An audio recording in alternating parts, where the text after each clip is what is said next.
I'm really excited to learn from our guest today, Dr. Mariza. How are you doing?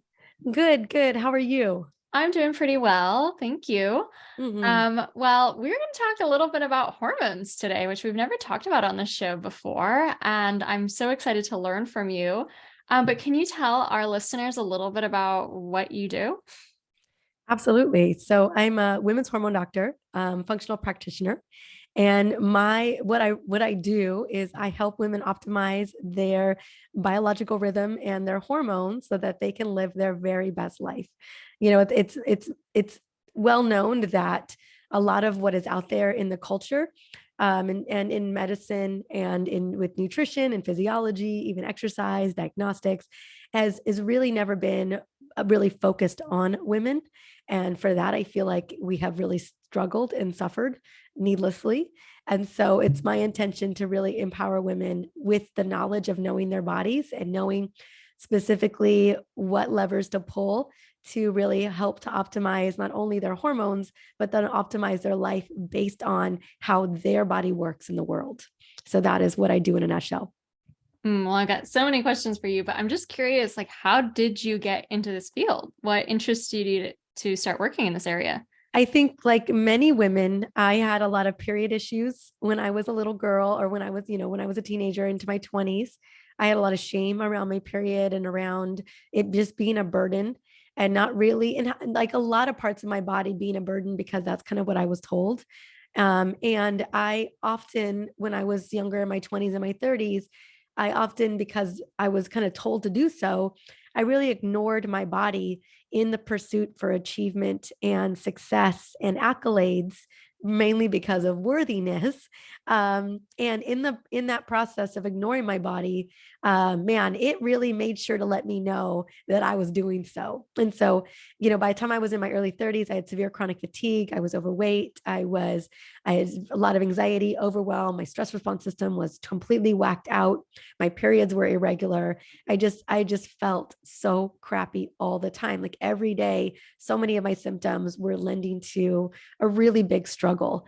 And I was trying to figure out a way to get out of this kind of perpetual downward spiral that I was in regard to my health, because it felt like I was just way too young to be dealing with those types of issues.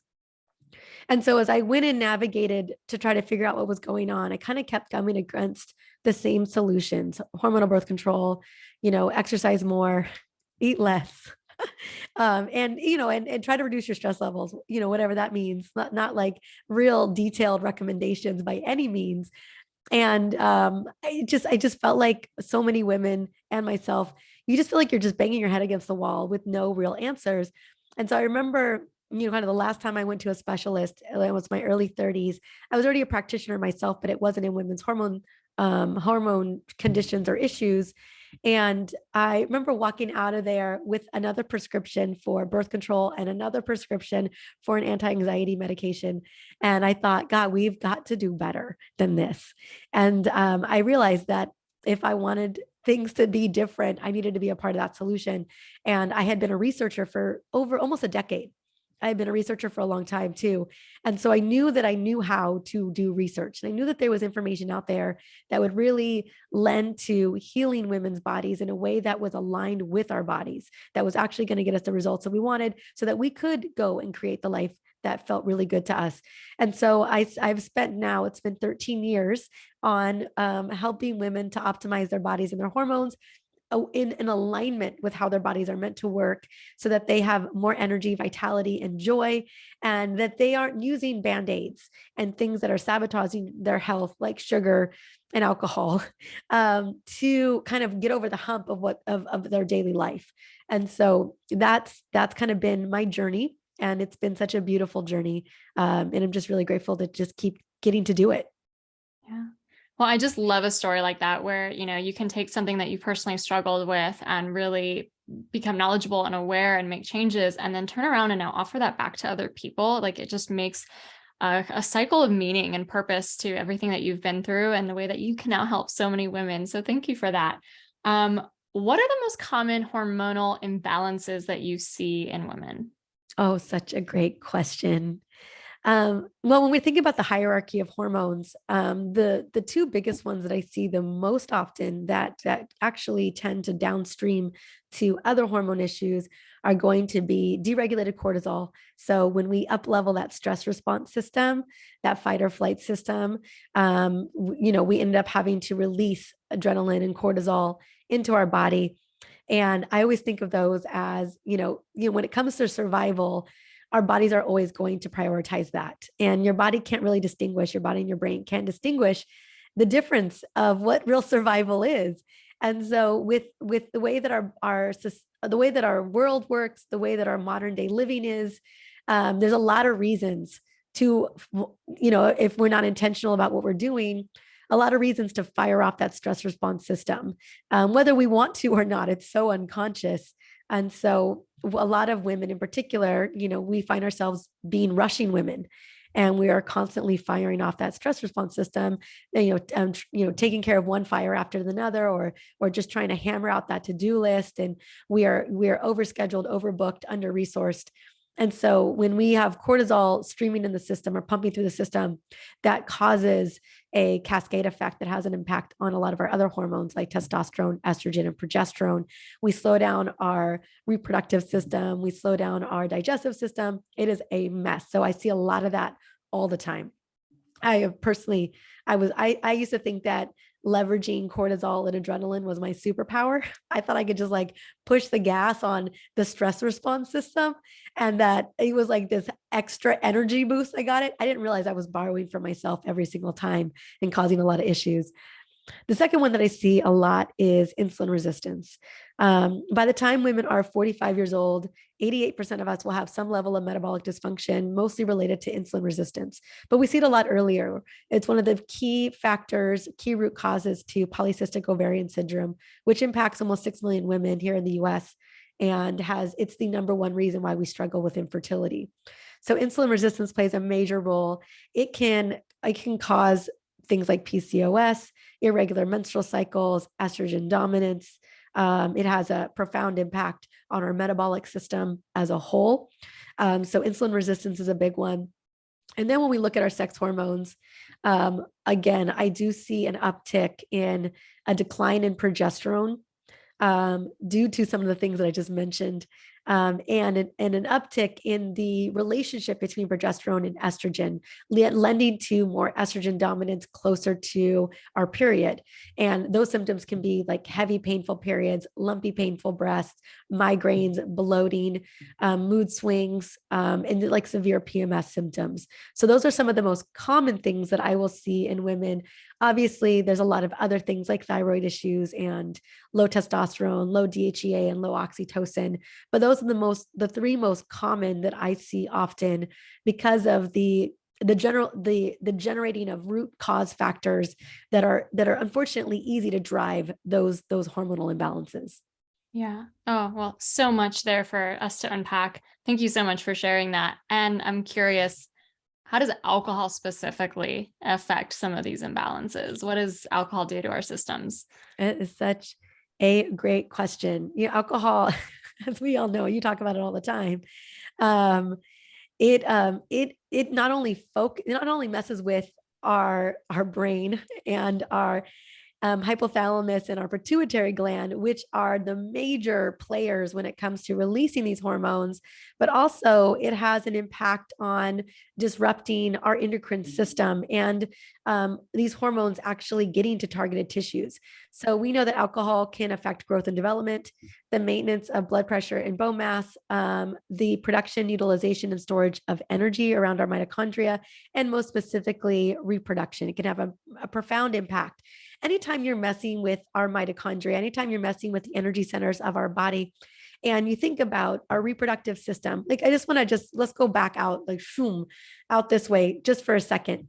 One of the things that we often ignore, which is just so heartbreaking in the medical system and when it comes to human physiology, is that the design of the female body is to drive reproduction, because we are the only people who can make 3D print of people. We're the only ones who can make babies, you know what I'm saying? So our whole body is orchestrated to ensure that the reproductive system is working properly. And that's why the reproductive system and our menstrual cycle is a fifth vital sign. Now, one of the things that really drives our reproductive system and our menstrual cycle working is our mitochondrial function, because without that leverage of energy source, which again requires so much energy, when we take a look at the amount of mitochondria that are in every single cell, on average is about 1 to 3,000 mitochondria per cells in like in our skin, or in our liver, or in our digestive system, you know, for example. But when you look at some of the biggest heavy hitter organs like the heart and the brain, they're looking at 10,000, give or take 10,000 mitochondria per every single cell in the neurons and then in your heart muscle. But when you look at the ovaries, they take on a whopping 15,000 mitochondria, because it's the most energy required system of the body of both men and women. And understandably so, we're literally creating follicles that are creating eggs that are going to literally make people. So when you damage mitochondrial function due to alcohol intake, you know, even if it's an occasional alcohol intake, you are ultimately causing a situation where you are impairing your mitochondrial production, which has a vast impact on reproductive health and menstrual health. Wow. You know, and the picture you painted me earlier is this insane cycle that we fall into, where we are pushed into overdrive by our modern lives. You know, we are go, go, go. Hyper productivity is so overvalued in our society. We have no, you know, breaks, where especially modern women are juggling so much responsibility about the household, the career, everything, right? It's these spinning plates on their shoulders.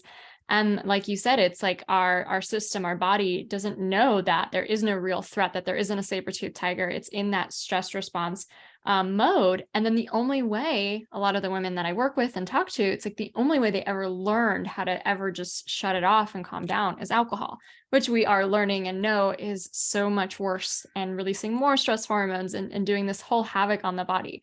So what do you recommend for, you know, when you mentioned earlier, like, oh, relieve your stress, but that's not really helpful of a statement without actual tools. Like, what are some of your favorite tools to kind of switch into that decompression mode when so many people are using alcohol? Like, what are your favorites and what do you recommend for your clients? Yeah, absolutely. And yes, I know that one of the biggest markets to women is using alcohol to wind down. And it's so bothersome in so many ways. And I can speak from, you know, I did drink back in the day, and I did use it as that kind of crutch. But I will tell you, in the long game, it wasn't doing me any favors. And so, yeah, we absolutely, when it comes to swapping out a behavior like drinking to kind of calm down and just kind of like go into a, you know, a Zen state or a zombie state where we're just like, you know, tuning everything out. It's really so important to have a swap in place. So one of the things, especially when it comes to alcohol, you want to swap that's kind of similar to that. So, you know, my recommendation anytime women are trying to swap out alcohol for more stress relieving strategies is it's usually a tea or a sparkling iced tea beverage, like something that feels like it's a really nice ritual drink, but that isn't alcohol. And that has the same kind of euphoric or kind of relaxing experience. And so my recommendation is like things like Tulsi tea or a matcha, like an iced matcha latte or a hot matcha latte, or an iced tea where it's an herbal iced tea with some like grapefruit or orange slices and a little bit of sparkling water to kind of make it feel relaxing and kind of create that ritual around it. But other things on top of like other stress rituals that I really recommend is using breath is a great way, like a 5 breath out, 5 breath in, and just really getting yourself centered, taking a walk, voice memoing a bestie or calling a best friend, because deep connection is such a great way to boost oxytocin. Give somebody in your household a hug, whether it's your dog or your kid or your partner, whoever it may be. That'll help boost oxytocin to help lessen stress. Like one of the fastest ways that we can move ourselves out of a stressed state is up leveling our oxytocin levels, that feel good, deep connection hormone. And there's a lot of different ways that we can do that. We can even hug ourselves to do it as well. And then the other things that I absolutely love that can kind of shift our state from a stressed moment is using essential oils. One of my favorite hacks for reducing stress is going to be using oils like bergamot, lavender, cedarwood, frankincense, rose, really any floral, and having a little roller blend or diffuser going that kind of just smells good. Scent is so powerful for rewiring the brain and shifting it from a stress response system to a parasympathetic relaxed system, and it takes just a matter of seconds. So those are some of my absolute favorite strategies. And again, everyone's so unique. So you kind of got to find the thing that really feels good to you. For me, it's walking, it's journaling, it is using essential oils, and it's making myself something like a really yummy drink, a really yummy tea that is going to be warm and nurturing, that just feels like it's reducing my stress and helping me just to relax into the evening. And then if those things aren't working, then I would up level someone into some adaptogens. Yeah. Yeah. I love rituals so much. I 100% agree with you. Swap out the drink, find something that still feels like a treat, Yeah. and all those other great tools. And I really do believe that like it's the permission to slow down too that helps our brain slow down. And I think that's what ultimately alcohol was doing. It's not the ethanol that was really relaxing the human body. It's really just like you're telling yourself, hey, the day is done. It's okay to slow down. You don't have to check your emails anymore. Let's relax, and we can just signal that same permission response with all these other rituals, as long as you just start practicing them and finding the one that really works for you. I love watching the sunset. Like there's something magical about just seeing that like beautiful sky being painted by the sunset. Or even something really small for me is just putting my hair up in a bun. It's like the day is done. It's like the hair's out of the face now, like it's just the Nice. smallest little thing, right? Okay. Oh, or like savoring a dark piece of chocolate, like really savoring it. There's just so yeah, we do little sunset walks at our house too. We love that. But yeah, something that triggers, that says that you're done with your day, that is like, okay, the day is done and I get to relax now. And it's just figuring out what that thing is for you. I think that's going to be the most powerful. Yeah. Yeah. Thank you for all those ideas. We'll definitely have them listed in the show notes for everyone to catch up on. Okay. Switching topics a little bit. Yeah. What is perimenopause, and how can we get some signs or signals from our body to know whether we're in it or not? Explain, please. Yes, absolutely. So perimenopause is the transition where we go from our reproductive years, so like really having a consistent cycle where we're ovulating and we're in like those baby making years, into it's a slow transition out into menopause where we are completely out of our reproductive years. And when we think about it, about 50% of our life is actually spent in perimenopause and menopause entirely, because perimenopause, early stages of perimenopause, can happen around 35 years old. And the reason for that is that one of the most important hormones that maintains pregnancy is going to be progesterone.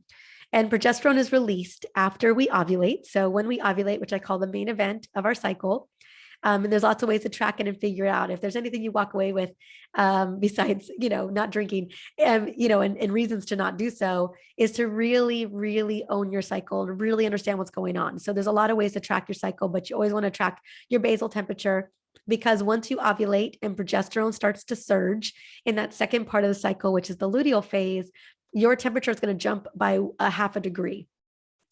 And so you're going to become more, your body's going to pump more metabolically. This is a very high hormone, high metabolic phase for us.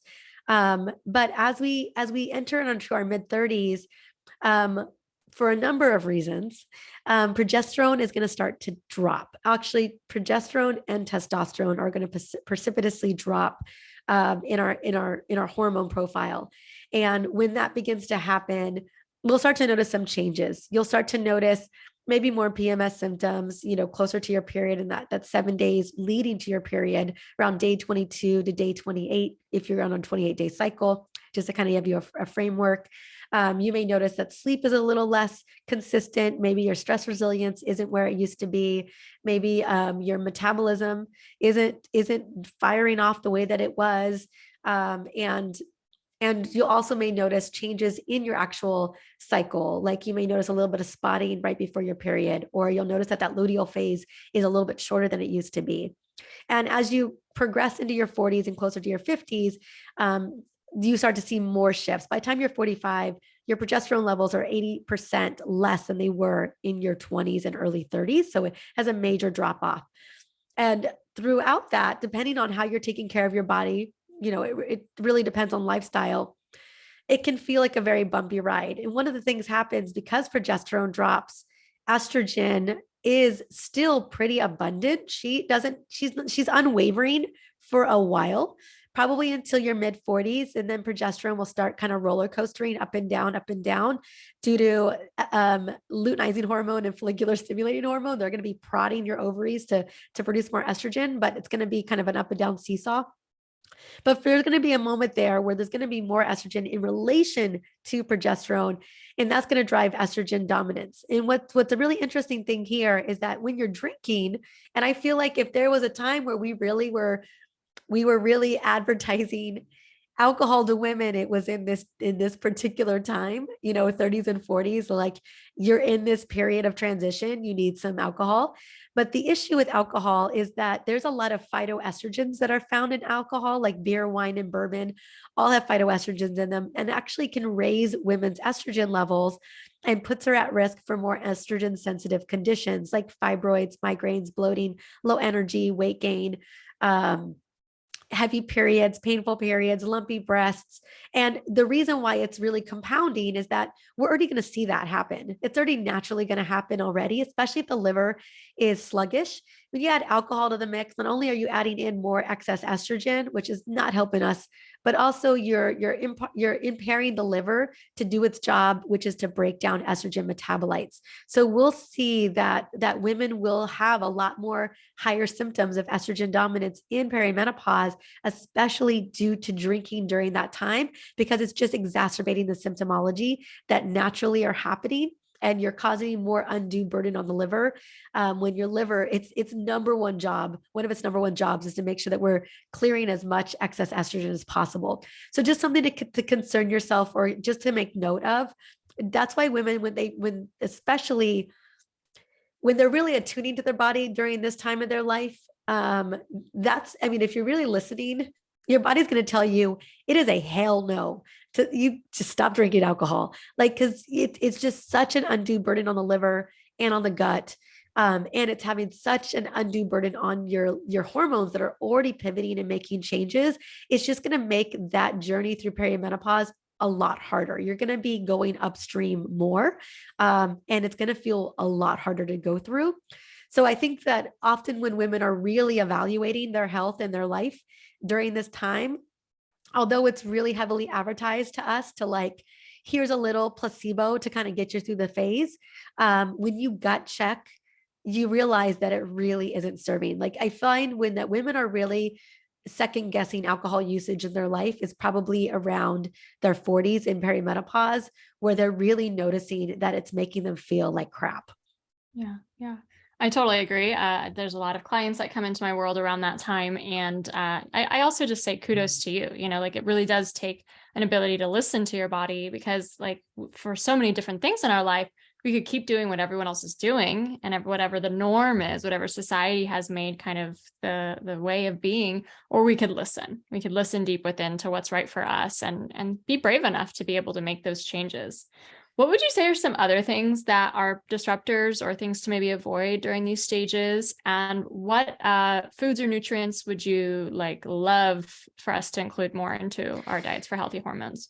Absolutely. So yes, our hormones are going to change, right? They're going to pivot, and we get to pivot along with them. As long as we understand what's going on, we understand that, oh, wow, my hormones are bowing out. My ovaries are slowly saying adieu. We can account for that. But even though our hormones are changing, I think what the underlying issues that I mentioned earlier, the insulin resistance, the metabolic dysfunction, and the high levels of stress, those are two that we have a lot of control. And they're not specifically shifting and changing because our reproductive system is changing. They're often changing or getting worse because of lifestyle choices, right? We just have a schedule that won't stop. It's unending. It's unyielding. We're feeling overwhelmed. We can say enough is enough and really tap into what feels best to us. And really get clear on what is a full body yes and what is a full body no. Like when you start to look at some of the things that you've signed up for, your obligations, your relationships, there's a lot of trimming that we can do. Like we can get super clear about what's serving us and what is not, and letting a lot of it go, because we often signed up for it or we said yes to it because we just felt we were supposed to, or that it was an obligation. So it's really important to get clear on what's showing, like what's really a yes for you, and then what is a heck no for you, and let some of those go to the wayside. In terms of insulin resistance, I think it becomes really important to think about our metabolic health. The number one cause of disease for women is cardiovascular disease. We have a greater cardiovascular mortality than men, although it seems like nobody knows this. So we're at greater risk for dying of heart disease than men are. And a lot of it has to do with cardiometabolic disease factors. And so the sooner that we can be paying attention to balancing our blood sugar, the sooner that we can pay attention to, loving our body and supporting our stress levels, and really focusing on, loving our body with metabolically healthy foods, the better off we're going to be. Like that's the name of the game for so many of us. And I will tell you right now that alcohol is a metabolic saboteur. And it might as well just put in the category of processed and added sugar. Like it's just as bad for the body as added sugar is, if not worse, significantly worse. But like in terms of how it affects our metabolism and our metabolic function, it definitely lands right there in terms of highly processed sugar and foods. So my recommendation is to aim to eat as healthy of a metabolically functional diet as you can, one that really nurtures your gut and your liver, because those are such big players for hormone synthesis and hormone elimination. So my recommendation is always as many plants as you can get. So in every single meal, aiming for green leafy vegetables and cruciferous vegetables, root vegetables. That's going to be the name of the game. When I think about breakfast, it's not breakfast foods. I always recommend people thinking about leftovers. Like, what did you have the night before that can just be breakfast the next day? Foods that are high quality protein sources, because protein is going to help you feel fuller, and really healthy fat sources as well. Things like avocado, olive oil, nuts and seeds. Those are going to be things that are really going to be nourishing for not only our hormones, but our metabolism and our gut. So that's what I really like to recommend, is like, how can we align our bodies with a more metabolically healthy routine that's going to support our blood sugar, that's going to support our gut and liver, and it's going to allow us to have more metabolic flexibility as we navigate hormone changes. Because as we lose the protection of progesterone, testosterone, growth hormone, and estrogen in our 40s into our 50s, all of a sudden those metabolic markers shoot up, and we become more metabolically compromised. And so if we know that those hormones we're going to lose protection with those hormones, what can we do on the front end to really guarantee that our metabolism is in tip-top shape, so that as we lose those hormones over the course of 15 years, we are poised and positioned to feel amazing through the end of perimenopause, into menopause and beyond. So the big piece of that is just making sure that our insulin and our blood sugar is really well balanced, and that we're eating foods that are nourishing our hormones and our gut and our metabolism versus sabotaging those. Yeah. Yeah. Well, thank you for that too. I'm so interested if someone is, listening to this episode and they're like, oh my gosh, like I never considered a lot of this stuff. And maybe that's what explains this symptom or that symptom. Like, how would you just orient someone how to get started optimizing their hormonal health? Such a great question. The first step is always food. Always, always, always, always. And it may not be the favorite step. And I'm so open to there being another first step. But if you wanted to know like where the juice is worth the squeeze, it's going to be food. It's going to be looking at, again, that foods that really nourish the body. And so, I talked about a lot of foods that are plain, are really helpful in supporting our body. But then we just got to look at the foods that are really not really supporting us. So things that are not supporting us, it's going to be alcohol, obviously. It's going to be processed, added, and acellular sugar, so processed carbs that are not serving. It's going to be potentially gluten for some of us, dairy for some of us, and even looking at foods like corn and even eggs potentially. It really depends on the person. So just getting really clear about like what foods are not serving you.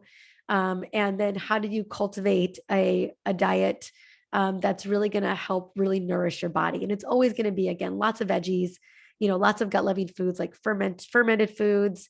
My recommendation is try to aim for a variety of 30 different plant foods a week. Like that's the name of the game, is 30 different plant foods a week, along with high quality protein sources. I usually recommend about 0.75 grams to 1 gram of protein per pound of lean body mass is usually my recommendation. And then again, really healthy fats like the olive oil, the avocado, the nuts and seeds, and maybe a little bit of coconut oil, just figuring a salmon, fatty fish. Those are going to be things that are going to really move the needle for helping to protect our hormones and protect our metabolism. Next is great quality sleep. So I'm a big fan of just really optimizing our circadian rhythm in alignment with our 28-day cycle. But so women, we have both. We have a 28-day cycle and we have a 24-hour cycle. And so really honoring our circadian rhythm so that we can optimize our sleep and optimize our mitochondrial function. So one of my things is, make sure that you eat your last meal is 3 hours before bed so that you really allow for melatonin to kick in. And we are more insulin resistant at night. So this allows for us to control our insulin sensitivity. So, if your bedtime is at 10, you stop eating by 7. If your bedtime is at 9, stop eating by 6. And really the sooner that we eat in the evening, the less insulin resistant we're going to be. And we're actually going to get to leverage some of that nutrition. You go to bed, you try to get your 8 to 9 hours of sleep, have a great solid sleep routine in place that doesn't involve blue screens. And then in the morning, do your best to get up and get outside, get some fresh air, get some sunlight to power up that cortisol awakening response and to power up your mitochondria. I always recommend everyone start their morning as well with a big glass of lemon water to jumpstart your gut and your liver. And really, before you ever have coffee or anything to eat, you just really want to prime your body with good hydration. And then I love a good metabolically boosting morning routine. What a lot of people don't realize is when you break your fast, however long it was, although I typically recommend a 12-hour circadian fast. Basically, if you have dinner at 7 p.m., you don't have breakfast again until 7 a.m. So give yourself that full 12 hours for your body to kind of really reset and for your mitochondria to reset. So at 7 a.m., let's say you have that big glass of water, that big glass of lemon water, and then focus on having a metabolically healthy breakfast. And what that means is when you break your fast, you really want to set your blood sugar up for the rest of the day. And if you end up having dessert for breakfast, like a vanilla latte or just straight oatmeal or a sugar bomb, smoothie, it'll take up to 48 hours for your body to recalibrate your blood sugar back to normal. And it'll drive more blood sugar variability and insulin resistance over time. So just note that what you eat in the morning is going to set the tone for what happens for the next 2 days, every single day. So I always tell people to always have protein every single morning, to have a good fiber source, and to have some really healthy fats. So one of my favorite things to do is to make a blood sugar friendly green smoothie where you have your green leafy vegetables. I always recommend putting some frozen cauliflower florets in there, some berries, a good quality protein powder, whether it's a plant-based protein powder or a bone broth-based protein powder, whatever works for you. Maybe you could even get away with doing whey. My family, we can't. We all have issues with dairy. and make sure that there's some yummy, healthy fats, like with some avocado or some almond butter. And just that sets the tone for your day. So really kind of working with the circadian rhythm is one of my recommendations. And then the other thing to be looking out for is nutrient deficiencies.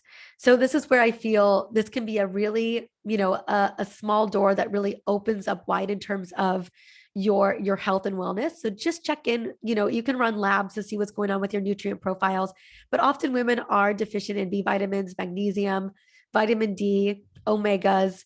And we would always benefit from probiotics and digestive enzymes. So if there was like a critical amount of like supplements that I felt like were non-negotiable for women to take, is going to be a magnesium glycinate, an activated methylated B vitamin, vitamin D. I love vitamin C as well, omegas, a probiotic, and a digestive enzyme. Like, that's like the bare bones of what we all need, because guaranteed, if you are operating like most of us are in the world, you are just burning through vitamins and minerals like nobody's business. And if you're really struggling with stress, if you're really struggling getting a handle on anxiousness and overwhelm, I would highly recommend bringing in adaptogenic herbs, things like ashwagandha, rhodiola, holy basil, Siberian ginseng, and American ginseng can be massive game changers for women. And I always recommend bringing in one at a time. And if I could just highlight two that I absolutely love, the first one would be rhodiola. So if you are feeling overextended, exhausted, grouchy, tired, and you're just like, I can't even peel myself off the ground, my number one first adaptogenic herb, or really number one solution I'm going to recommend is rhodiola. It is an energizer bunny. It will pull you out of that looped stress response system. And it will activate the brain and activate your capacity and resilience in a way that will just feels really good. So I usually recommend about 500 milligrams of rhodiola in the morning to kind of kickstart, and doing this for 30 days at minimum. And then the other supplement that I really love, the other adaptogen that I love, that I think can be a real game changer, especially in the afternoon to kind of calm things down, is going to be holy basil or tulsi. And you can get tea. Like, I have holy basil tea in my house. I drink it all the time. I love it. And it's just such a relaxing Zen place to go. So if I had to choose of all the adaptogens that I've seen make profound impact on women, if they're really stuck, it's going to be rhodiola and holy basil to get started with. Wow. Well, Dr. Mariza, you are a wealth of knowledge. I've had so much fun learning from you. Those show notes are going to be so amazing of just all of these actionable tips and steps that people can take. I really love that, like, no matter what we're going through, it doesn't have to be that way. Like, we have all these levers, like you said, that we can push and pull in order to optimize our health and our hormonal balances. So just thank you so much for sharing your incredible wealth of knowledge. Where can people learn more about you, find you? Yeah, absolutely. My favorite place to go and find me, besides Instagram, which is at Dr. Mariza, is my Essentially You podcast. We're close to 7 million downloads there, and it's literally fully focused on women's hormonal health, everything you can possibly know.